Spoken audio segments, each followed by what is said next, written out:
What's up, guys? This your boy, Mr. I-240. I'm back with another episode today. Like I told y'all, I'm gonna try to be more consistent with the content. I see the love that the page been getting lately, so I'm gonna continue to go in and grind every day. So hey, like I said, if y'all new to the page, y'all like the photos, videos, whatever, go to Instagram, Twitter, you know what I'm saying? Follow, comment, subscribe, interact with the page. The Instagram page is doing very well. So I'm trying to do this YouTube thing to make it even bigger and better. So hey, I'm back with another episode today. And I just want to hey, I love y'all. I appreciate y'all. So shoot, I got a list of stuff to talk about. Normally I don't do this, but hey, for the love of y'all, I'm just gonna continue to do it and put the grind in. So let's get straight into it. The first thing I want to talk about, Sasha Banks. Hey, she is truly the boss of professional wrestling right now. She still been talked about. She been gone for almost what, 6 to 7 months to it. Yeah, 6 to 7 months. And she's like the hottest free agent going right now. And the sad part is I don't even think she focused on wrestling. You know what I'm saying? For many months she been focused on her inner peace, joy, wanting to do other things outside of the business. And it seemed like she more peaceful not being a part of the business right now. And it seems so funny, like she ain't the only one. It seems like a lot of wrestlers or like former wrestlers be so peaceful outside of not being in the business and focus on different accolades and individual stuff they want to do. Like she doing movies, making movies, movie premiere appearances, and she did what was best for her. You know what I'm saying? Vince didn't want to listen to her and Naomi, and as they want to do creative things and stuff like that. And sometimes I just feel like you get a creative block in your head, and sometimes you just get burnt out. And I feel like whatever the meeting was that they had between them and the writers or the agents or producers in the back, Sasha just had enough, and she grabbed her ball and she went elsewhere. Now it's been reported for months that they've been back and forth trying to work something out, but it seems like Sasha's asking for more money because she feel like she's a very big access and she could contribute to the company like Becky and Charlotte did. So she feel like she deserved more money.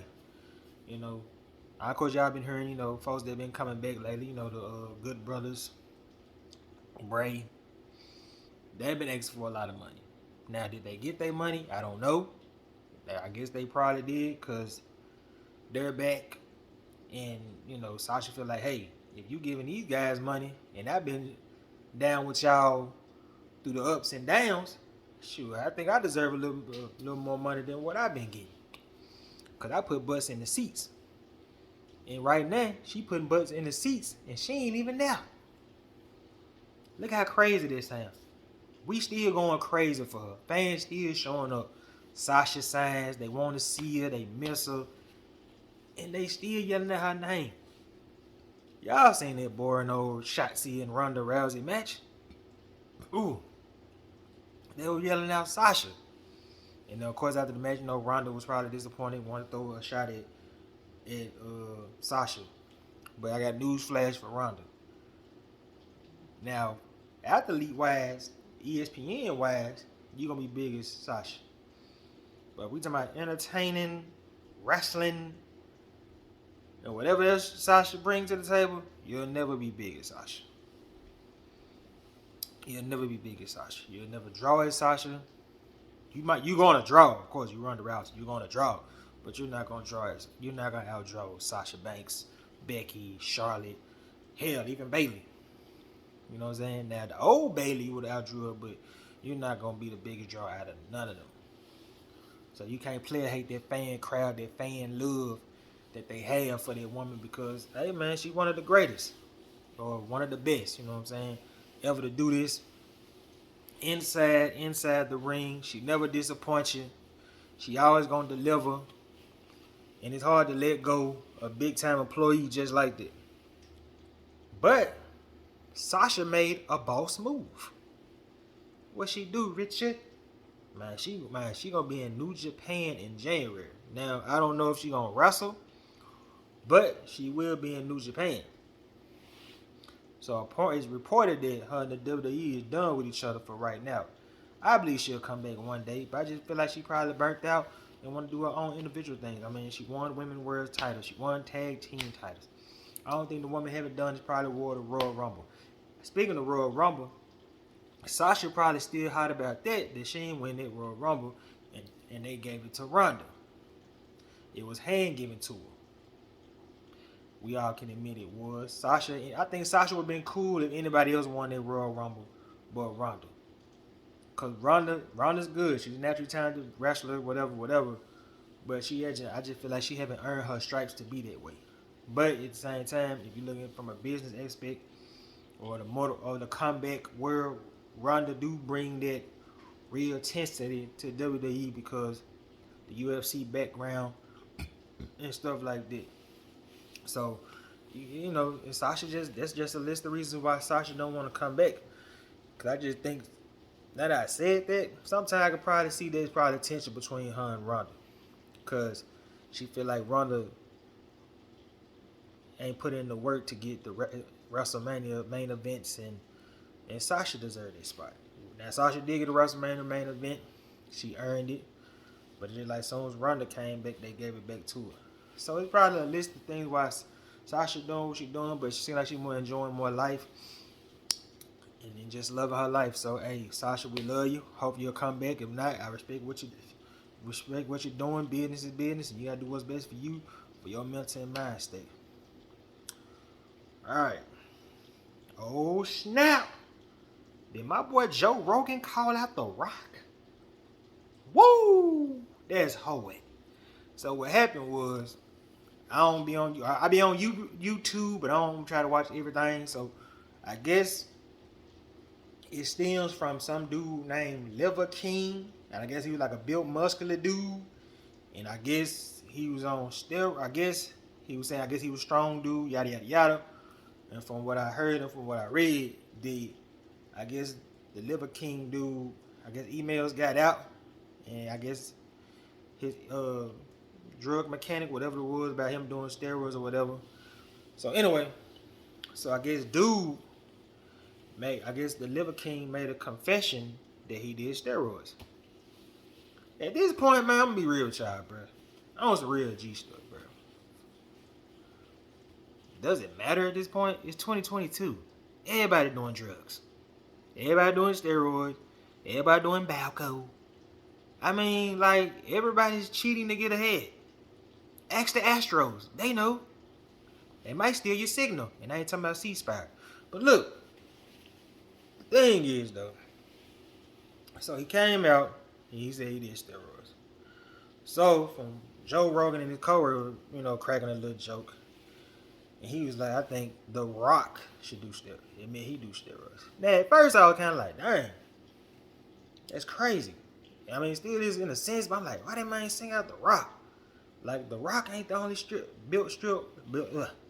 Rock ain't the only built middle-aged dude. He was like, The Rock do steroids and stuff like that. Do I feel like The Rock do steroids? I think I was on the phone with my homeboy. I was like, man, I don't know, man. The Rock probably do steroids. Then we got a little comedy debate. He was like, man, you think CT Fletcher do steroids? I was like, at first I was like, man, The Rock do that juice. But then I thought about like, yeah, you right. Now, if y'all don't remember, it came out reported that The Rock did admit at a young age he did steroids. I mean, I don't know. Do I feel like The Rock do steroids? Maybe. Maybe not. But if he does, so what? I feel like only time you really know somebody do steroids if you ain't in the same shape like you was. Like, alright, for example, Jimmy Fly Snooker, we knew he did steroids, and look at the toe that it did on his body. See, that just further show you that he probably didn't work out like that. He probably took the little juice, went in the gym about 15, 20 minutes, and cool. Hogan, same way. But yeah, he lost some of his muscle. Yeah, he lost his muscle, but he was still the same size. You see what I'm saying? So that just showed you Hogan worked out. Same thing with Warrior. lost his muscle a little bit, but he was still the same size. Ain't like he, had flabby skin and flaving with Jimmy Fly Snooker. You could see it even before he passed. You see what I'm saying? So if The Rock doing steroids, so what? You know what I mean? It's like it's 2022. Nobody cares. It is what it is. So what? You know, was Joe Rogan out of line? I don't think he meant no harm, no foul about it. It was a little joke. But it had people antennas up. You know what I mean? Because it's like, they don't drug test in Hollywood. I mean, let's keep real. That satanic, or whatever you want to call this stuff, crazy stuff. They don't do drugs in Hollywood. They just want you to show up, sell tickets, do this movie, one love, we out. And The Rock been entertaining us since 96. So whether he do steroids or not, so what? Hey, Rock, keep on doing your thing. I'm still one of your biggest fans, man. Keep on eating your little pancake recipe, whatever, Captain Crunch, whatever you do, brother. Keep on doing what you're doing. Joe Rogan, stop being a hater, man. For real. Alright. Enough of that. Enough of that asterisk. Let's get to some real stuff right here. I had posted this man on my page the other day.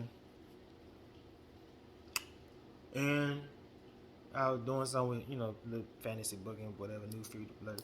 Y'all follow the page, you know what I'm talking about. And it had me thinking.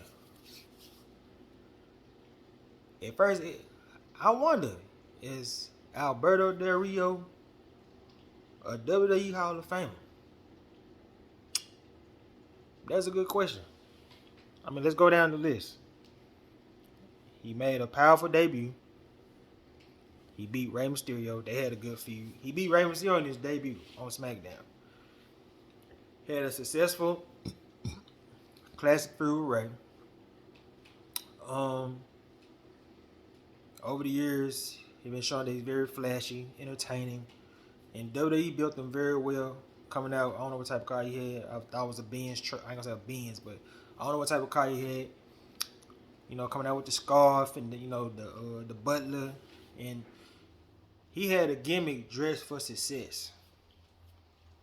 Then being in the WWE title picture from 2010, 2012, whatever, and he had a pretty good run.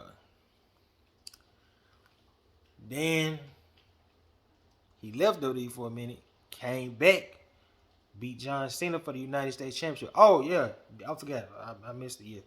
He won the 40-man Battle Royal, or a Royal Rumble match, by eliminating Santino Marella. But that's besides the point. That's besides the point. He had a great feud with Edge. So the guy's pretty talented. You know what I'm saying? I feel like he got a Hall of Fame career. I just feel like he could have been bigger if, especially from the outside stuff, like the relationship with Paige, where it was alleged that Alberto Del Rio do drugs. I feel like they probably what killed his push. Cause I feel like at times he probably could have been champion for a long time, but he probably got himself in the way. You see what I'm saying? Cause a lot of fans be like, man, why this dude ain't champion? Why that dude ain't champion? A lot of times they get themselves in the way of their own push. Like, for example, Rob Van Dam, he won the belt in 06. He lost the belt 2-3 weeks later in that triple threat match with Cena, Edge, and him. But from allegedly he got suspended for smoking that that cookie. And I ain't talking about Oreo. He's smoking that pack, that loud pack. So, sometimes you can't blame the promoters and stuff like that, because the promoters probably had big plans for these guys, but sometimes they get themselves in the way by doing substance abuse. Especially back then. And now they probably don't care. They smoke that we only think they tested for weed no more. They still test for steroids, you know what I'm saying? Because of Chris Benoit and stuff like that. And Vince ain't doing no more, but Hunter don't want. He want to carry that tradition to make it more about the talent than the bull crap. So that's why they got rid of Mandy Rose. Oh, breaking news. They let go of Mandy Rose, man. I don't from what I heard, you know what I'm saying, she do fan page and all that stuff. Hey, baby, you want to shake your butt? Now you can, you know what I'm saying? Hey, fan page it up. You might make your OnlyFans now. Money plan. Tony Khan might get a call. But back to Del Rio. So I feel like he got in the way of his push, and I'm pretty sure Del Rio was a Vince McMahon project and wanted to take it forward to success. But he got in his own way, and and then at that time, Punk was over in 2011, late 2011. So it's like I can't push it, bruh. And he was a draw, but he wasn't a draw. Punk was a draw, so there ain't no choice but to put the belt on Punk. You know what I'm saying? So, maybe one day we'll see, but he could have been a first valid ballot. At first, I was like, he might be a first ballot Hall of Famer. I think I did put it on there. But then I look back on it. He made an impact, but I don't think he had a chance to make an impact enough to me to be like, yo, he first ballot. Now, you talk about pro wrestling Hall of Fame, yeah, because the guy can wrestle, he can talk on the mic and stuff like that. But his title runs was kind of mid or whatever and stuff like that. So, we'll see. Oh, man, we was robbed, dog. Man, bruh. Dang it. So I saw a report, man, that at one point they were trying to do Solo versus Braun Breaker. Dang it, Sean. You should have gave us that, man. Y'all should have just kept Solo a little bit long in NXT. That would have been awesome to see, man. Like, especially the Solo on right now. And if Solo was still in NXT, instead of me saying Carmelo Hayes should break it, I would have said, man, most definitely Solo should get that belt. Because Solo is over. He's a good heel and a good face. Need work on the mic. Gotta work on the mic. But he ain't gotta be the best mic talker. His persona get him over. His edge, his street edge, his confidence, his standoffish, what he doing right now. I ain't talking. It's about that action. It want all that smoke that'll get him over. That would have been a good match to see. And I would have loved to see what Braun could have did after he lost the belt. I thought we were gonna get that chance after Dolph Ziggler won, but they put it back on him the next 2 nights. I didn't get that. That was dumb, but whatever.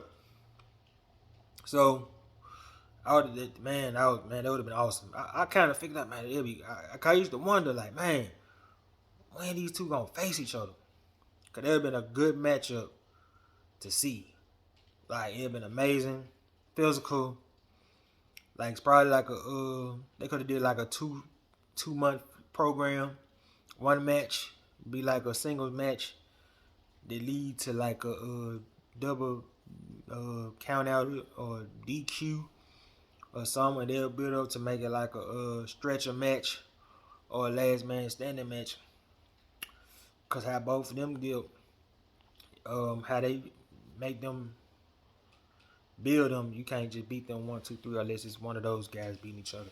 Cause they're both strong guys and dominant guys, especially Solo right now with the tribute to his uncle with the Samoan Spike. So they've been perfect to see.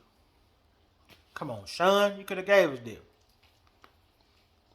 But hopefully, when Braun make the main roster, or Solo make one day, if Braun's still there, make a visit down to Orlando. Hell, why not? Most of the company live in Orlando anyway, except probably AJ and Seth Rollins, but y'all get what I'm saying. And John Cena, well, he live in Tampa, but John Cena ain't wrestling these days. Excuse me, guys. But on to the next. Now, look, man. I know a lot of us don't like Ronda, the wrestler, not the person. But I don't want that woman to lose her job. And I'm going to tell you why. As much as y'all hate her, don't like her, she's still drawing. Y'all making her the Floyd Mayweather of wrestling.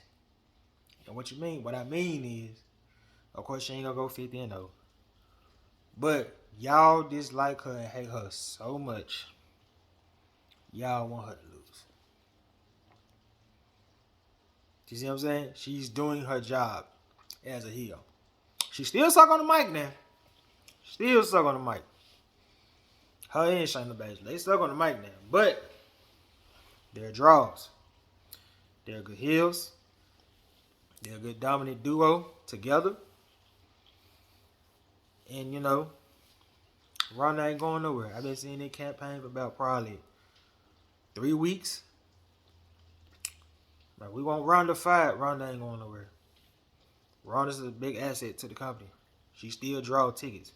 Even though y'all didn't want to see that Shotzi match, y'all still buying them shirts. Y'all still support her regardless. So why would I do that when we got a former UFC fighter who brings legitimacy? Because she did it UFC style and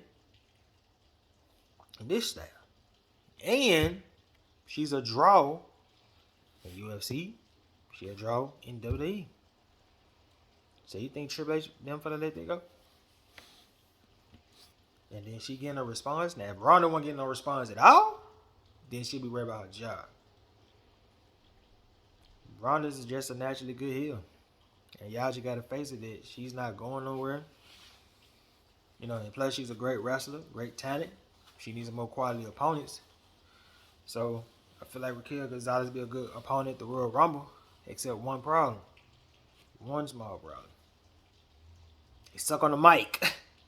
I mean, I'm gonna watch it because I'm a real fan. Now, if it was NXT, nobody want to care. I'm like, I'm watching it regardless.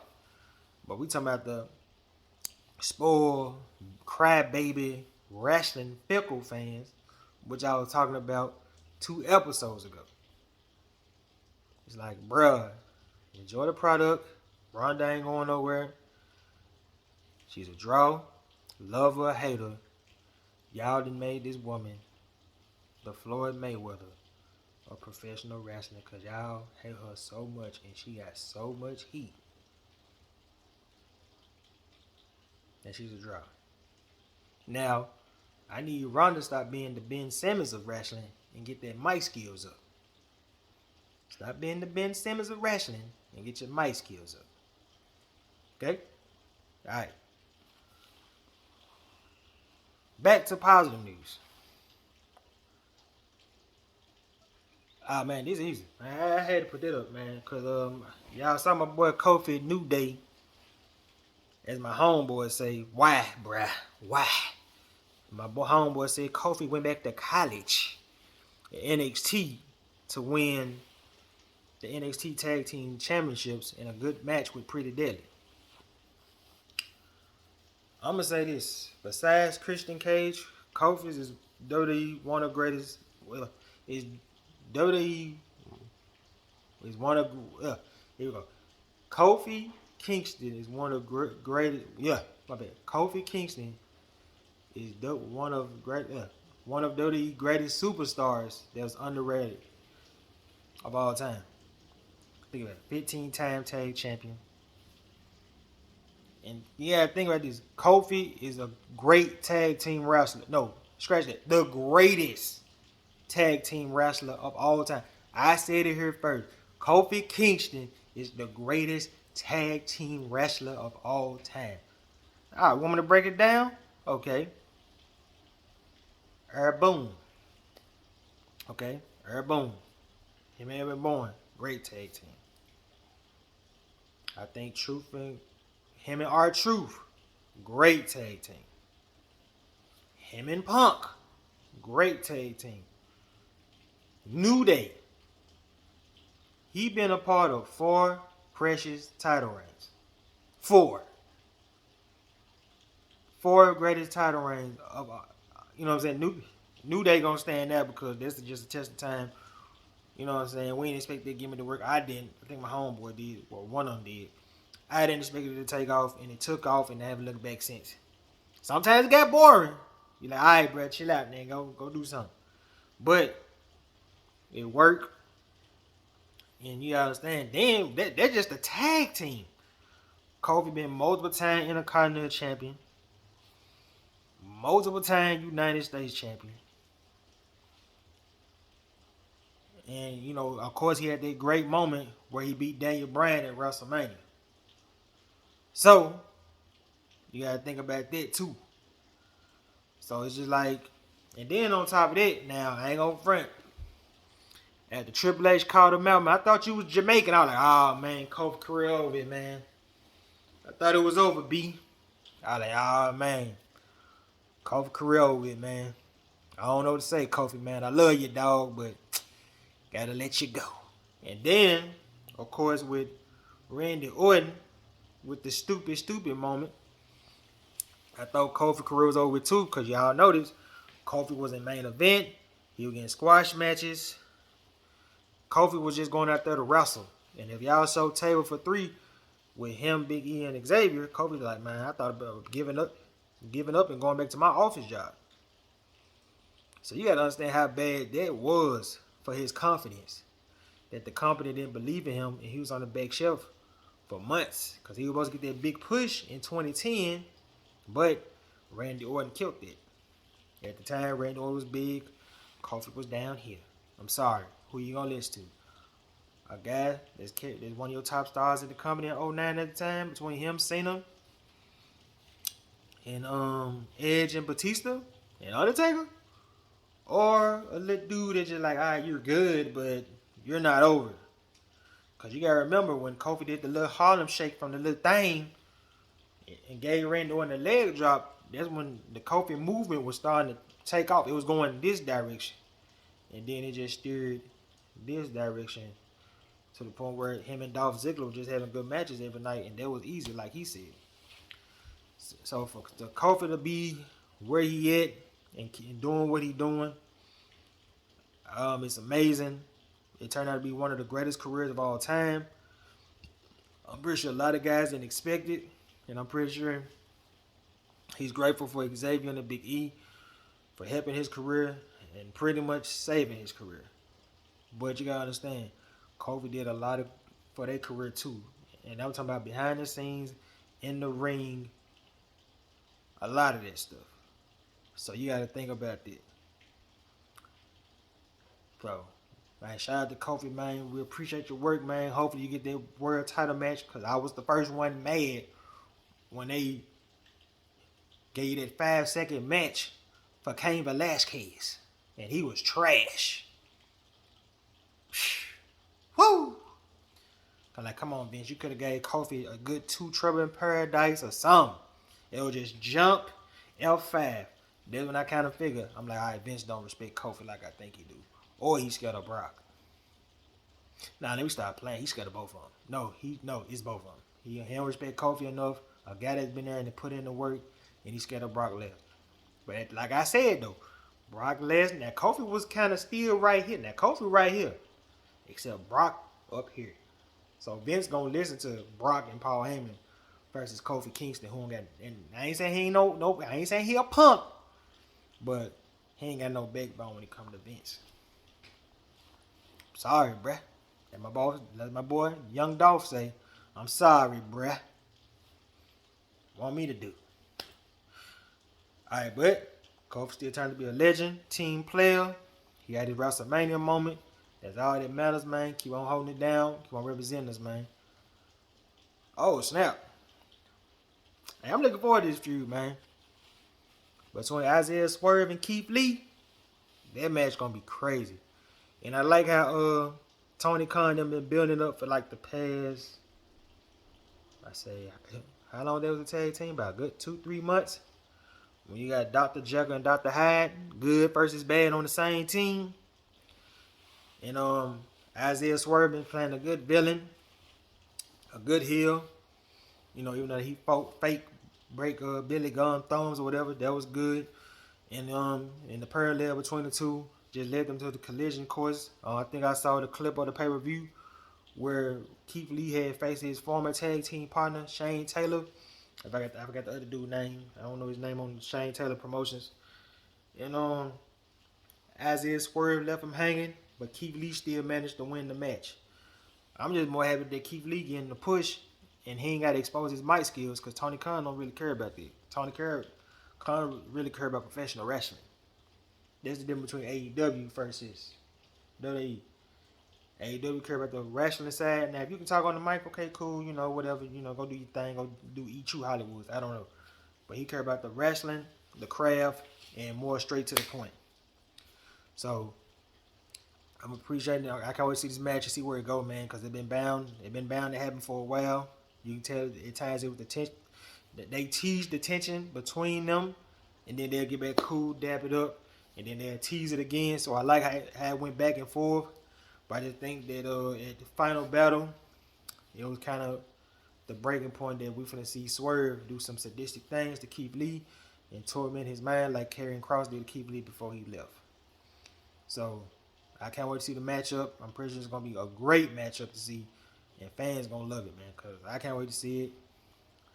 And I think when they do have the matchup, I think Swerve gonna win the first one. If they do a second one, I think Keith Lee gonna win the second one.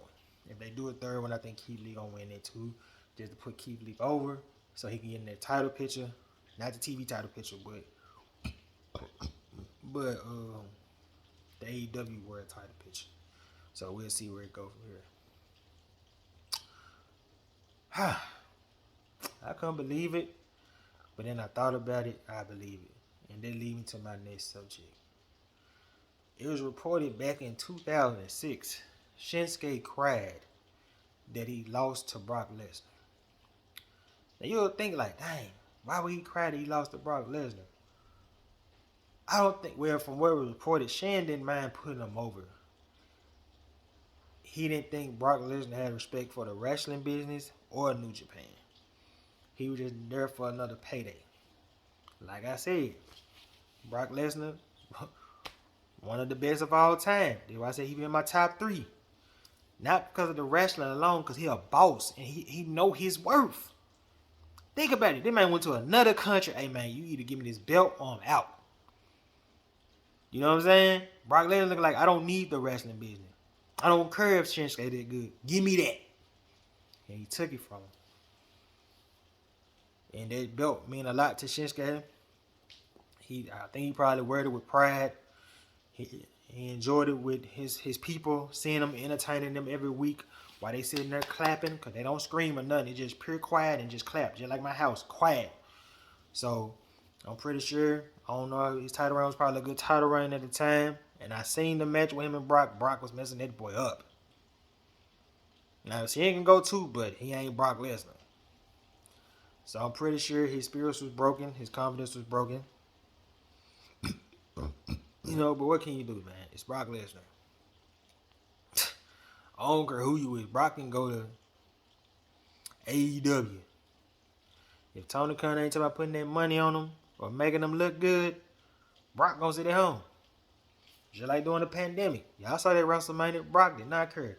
Man, he hit Brock Lesnar with, Drew McIntyre hit Brock Lesnar with one Claymore. Brock got up at that ring like, all right, bro, I'm finna go home. So, and at the time, it seemed like it was reported that it was, I'm guessing, my bad. I'm guessing there was probably a lot of tension between the two and probably creatively doing that match at the time because Shane didn't want to probably put him over because he felt like he respected the business. And at that point, we all knew Brock didn't respect wrestling. Y'all saw that trash match he gave us at Madison Square Garden with Goldberg. So I don't blame Shane for not wanting to put him over because Shane probably been, Shane better than coming year in, year out. And then all of a sudden Brock Lesnar came, you want to give it to him. I'd be mad too.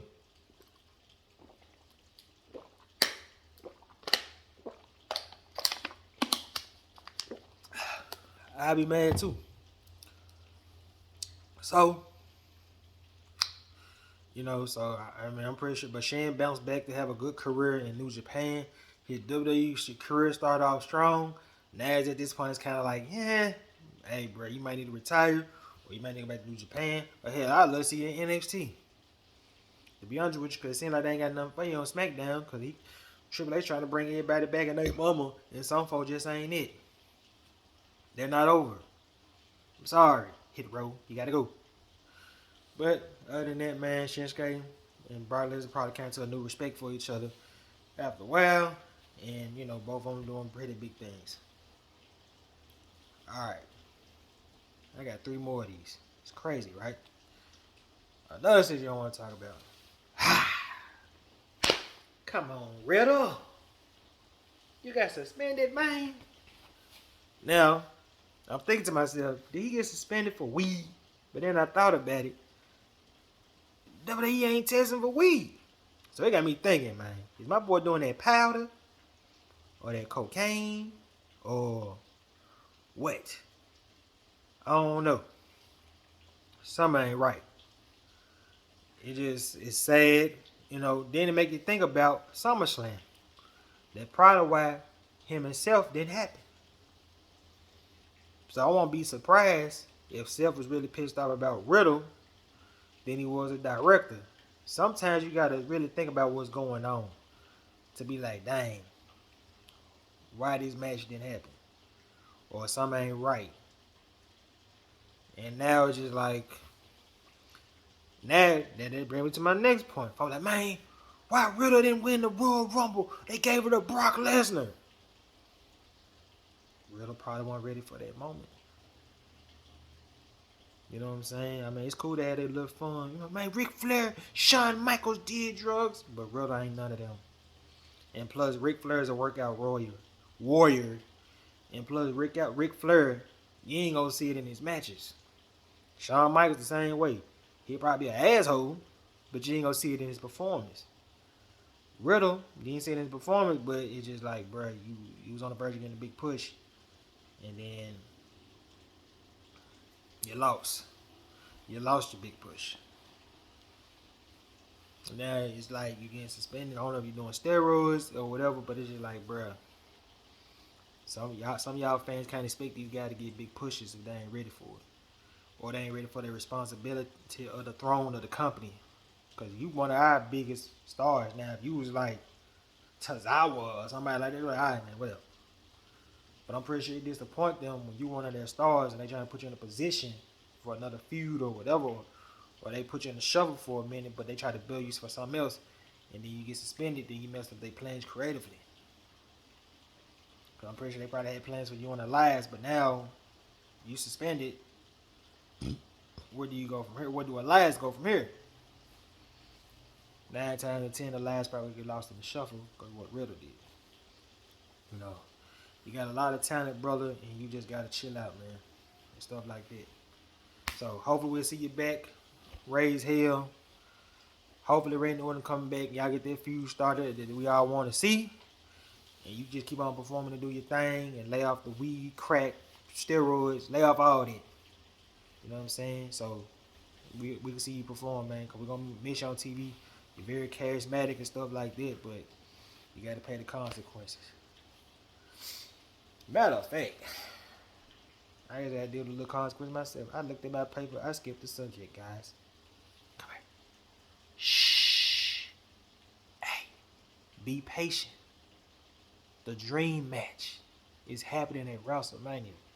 If y'all ain't read the reports, it's going to be Brock Lesnar versus Walter. Not that Gunther crap. No, Walter at WrestleMania. Man. Walter's going to bring it to Brock. And Brock going to bring it back to him.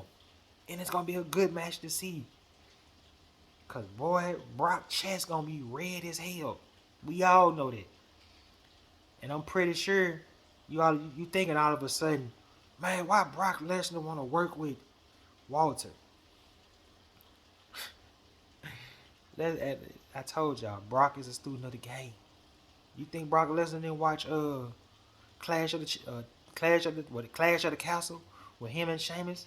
Another guy that Brock Lesnar worked well with and probably got a decent relationship with. They're probably like, I want to work with him. And we know he ain't gonna be in. Brock don't care about the Intercontinental title. Man, that match, they're gonna be crazy. I don't care if it's night 1, night 2. Just make sure it's mid-card or before the main event. Because we know Brock don't do no openings like that unless he ready to go home and cook some raccoon meat or something. I don't know. Play with little pigs. I don't know. But that match gonna be physical. It's gonna be great to see. Man, I can't wait. I can't wait to see how they build it up. I can't wait. But hey, I can't wait till they build it up. It's gonna be amazing. And the last subject, I know y'all look like, man, you been on for almost 40 minutes, man. You must have had a lot to talk about. Yeah, man, write my ideas down and stuff like that. So, this ain't no elephant in the room, but we know from we're known now, Seth Rollins and Ric Flair officially has heat. We all know why, because of Charlotte and Becky. But I didn't know that Seth Rollins had an autograph signing and Ric Flair stood him up. So that adds on 2 times more than that between one Hall of Famer and one future Hall of Famer that's in a sticky situation between a son and, I say not a son, a wife and a daughter. You know, it's no surprise that they have tension between each other. Becky and Charlotte problems of jealousy between both of them, or both of them want to be the best. But I will give Becky and Charlotte their credit for this. We don't see it in their performance in the ring, and they stay professional. So, and plus Seth Rollins, you know what I'm saying, Ric Flair said some crazy stuff about Becky, and Seth Rollins is doing what a husband doing, protect his wife. Cause a man gotta be a protector of the house, he gotta be the head of the table. So he gotta, protect and provide, and that's what he doing. So hopefully one day they'll work itself out. You know what I'm saying? I'm just glad Seth Rollins took the bigger man route and not go personal and stuff like that. So Rick, cause Seth got his dirt, Ric Flair definitely got his dirt. So this stuff could turn ugly, but I'm proud of both men that they didn't get personal, and I'm pretty sure both men try to stay out of their daughter and wife affairs. But it's so hard when you got loved ones and stuff like that you care about, and you gonna go to war for them. You see what I'm saying? And also, I think they said Charlotte did something to Becky backstage or something like that. So it's just a lot of drama that's leading to each other and stuff like that. But hey, guys, that's it for the day. Hey, I love y'all and I appreciate y'all, and I'm out. Yeet.